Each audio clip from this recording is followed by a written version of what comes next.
Olá pessoal, continuando a leitura, Platão, biografia, tá? Platão, a verdade está em outro lugar, de E.A. Dalmatian.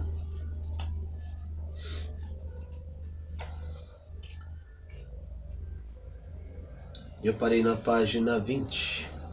Sócrates, ou o sábio que nada sabia? Sócrates é, sem margem de dúvida, uma das personagens mais fascinantes e enigmáticas da história da filosofia. E há de se dizê-lo que toda a história é fascinante, porque as fontes antigas retratam como um homem admirável, com sua profunda humanidade e pela dignidade moral aliadas a uma índole divertida e trocista. Enigmático, porque muitas são incógnitas que pairam sobre sua figura histórica, devido, em grande medida, à sua recusa de deixar obras escritas. O grosso do que dele sabemos provém de Xenofonte, em algumas menções realizadas por Aristóteles e principalmente de Platão, que o converteu em protagonista de boa parte de seus diálogos. Essa circunstância originou a denominada questão socrática, isto é, a dúvida que se o que neles se relata corresponde ao efetivamente dito e pensado pelo próprio Sócrates, ou se Platão utiliza como mero recurso para pôr na boca daqueles a ideia do próprio Platão. O que está fora de qualquer dúvida é o que sua figura teve um impacto decisivo na vida de Platão, que, após conhecê-lo, decidiu abandonar as veleidades artísticas, sonhava em ser um poeta trágico e as ambições políticas na pole para se dedicar à filosofia, o que ele herdou, pelo menos, o germe do que viria a ser, a posteriori, o seu pensamento filosófico. Pelo que sabemos, Sócrates nasceu em Atenas por volta do ano de 469, foi condenado à morte em 399, enquanto, segundo nos narra, Platão tinha 70 anos. Era filho de um escultor e de um pedreiro, Sofronisco, e de uma parteira, Fenarete, pelo que poderíamos dizer que provinha de uma modesta família de classe média naquele tempo. Os episódios de sua vida que chegaram até nós transmitiram-nos uma imagem de homem dotado de uma profunda integridade moral e de uma enorme coragem demonstrada, quer como Plita, soldado a pé no campo de batalha, como nos narra personagem de Alcibíades em Banquete, quer na vida política da polis, em que se recusou a cometer injustiça e vergar-se perante elas, arriscando mesmo a própria vida. Exemplo ilustrativo é o episódio de detenção de Leonte, ou Leão de Salamina, que nos narra Platão em Apologia a Sócrates. Durante o regime de terror dos 30 tiranos, Sócrates foi obrigado com outros 4 cidadãos a se dirigir a Salamina para deter Leão, provavelmente um general filodemocrático. Com o passo prévio à sua execução, Sócrates recusou-se a participar de uma ação injusta. Logo, ao acabar a reunião, em que tinha comunicado a ordem, dirigiu-se calmamente para casa, embora sabendo que a desobediência podia custar-lhe a vida.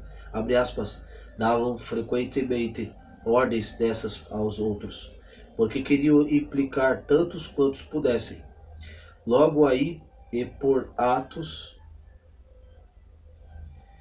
e não por palavras, pude mostrar, para não falar com rudez excessiva, que não me importava nada com a morte, mas que jamais cometeria um ato injusto ou nocivo, pois só isso me importava, forte como era esse governo não me intimidou, a ponto de me levar a cometer alguma injustiça.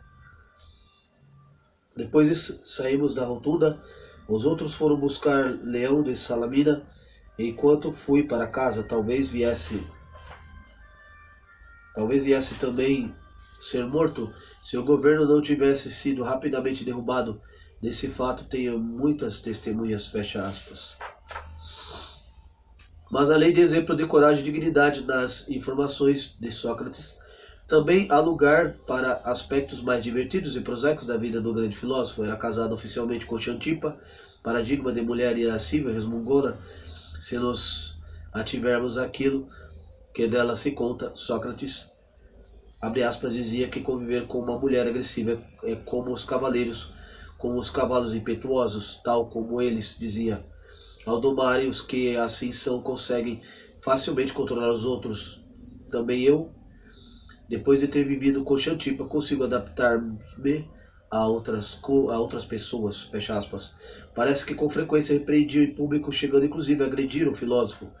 Nunca pude deixar de imaginar como uma corpulenta mulher de histórias em quadrinho que ataviava com avental e o rolo de macarrão em punho tira o marido do bar aos empurrões, gritando: lá estás tu a perder tempo com os teus amiguinhos.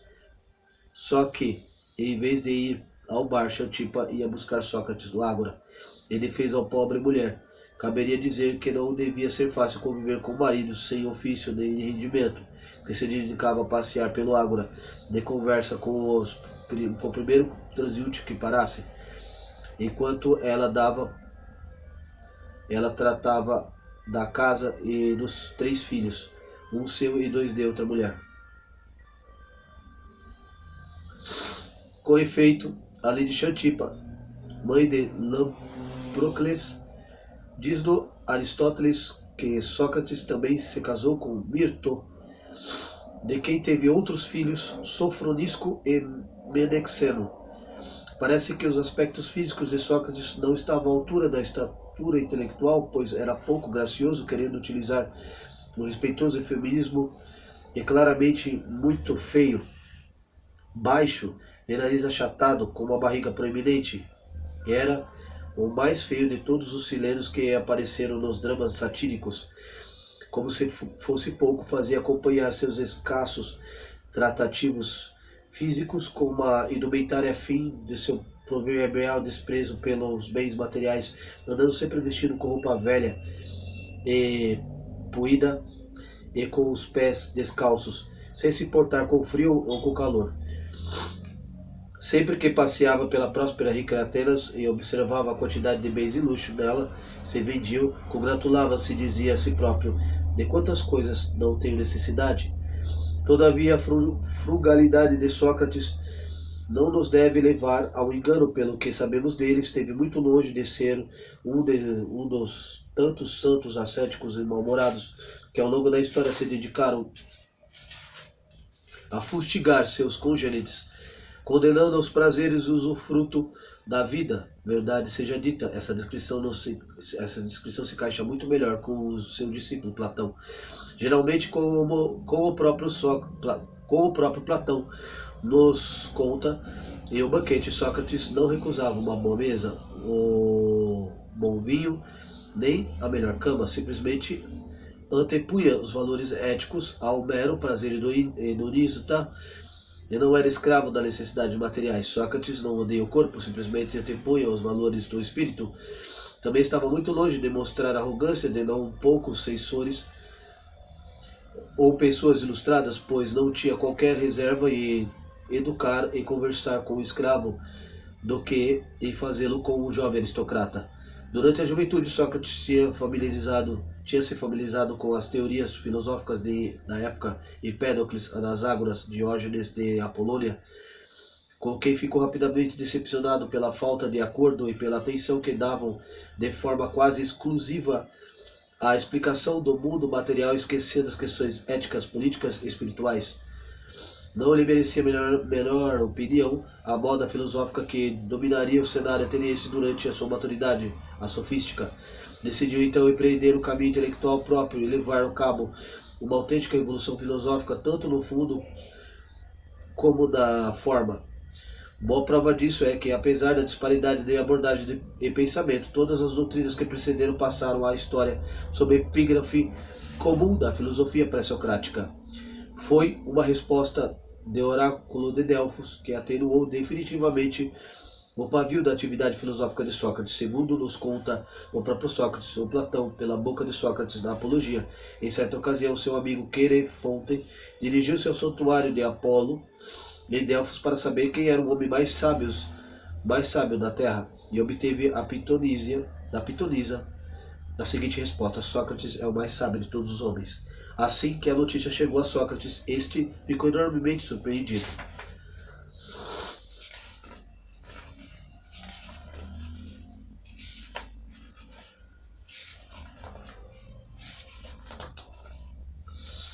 Pois ao contrário dos poderosos estadistas, dos generais de considerável reputação, dos artistas afamados, inclusive dos hábeis artesãos, Sócrates não se vangloriava nem considerava possuir nenhum conhecimento particular, pois por isso, para comprovar que tinha querido dizer adeus, dirigiu-se a um político cuja sabedoria tinha altas considerações, mas não tanta como a que ele sentia por si mesmo. Sócrates submeteu a uma das suas habituais sessões de perguntas a resposta para pôr prova os presumíveis conhecimentos do seu interlocutor, que demonstravam fundar-se em crenças superficiais e contraditórias. Sócrates ficou decepcionado com a entrevista e não tinha valido sabedoria alguma, diferentemente do que tinha esperado, mas simplesmente a inimizade do hipotético sábio cuja própria ignorância o filósofo tinha exposto. Após a primeira experiência, Sócrates repetiu a pesquisa com os outros cidadãos considerados sábios. Em todas elas, chegou ao mesmo resultado e conseguiu, depois de todas as aversões dos interlocutores, cuja pretensa sabedoria fora posta à prova, a versão que, como será, contribuiu em grande medida para sua condenação à morte. Foi então que Sócrates julgou entender por que, da resposta do oráculo, ele era o homem mais sábio, por possuir infinidade de conhecimentos. Ele não era o homem mais sábio por possuir infinidade de conhecimentos, mas porque, ao contrário daqueles que pavoneavam o saber próprio, Sócrates reconhecia não saber nada e aplicava de forma humilde e honesta a descoberta da verdade. Esses são origem do sentido que só sei que nada sei, síntese de sua atitude de conhecida como ironia socrática, a profissão sincera da ignorância como passo prévio para a procura do conhecimento. Falei na página 27.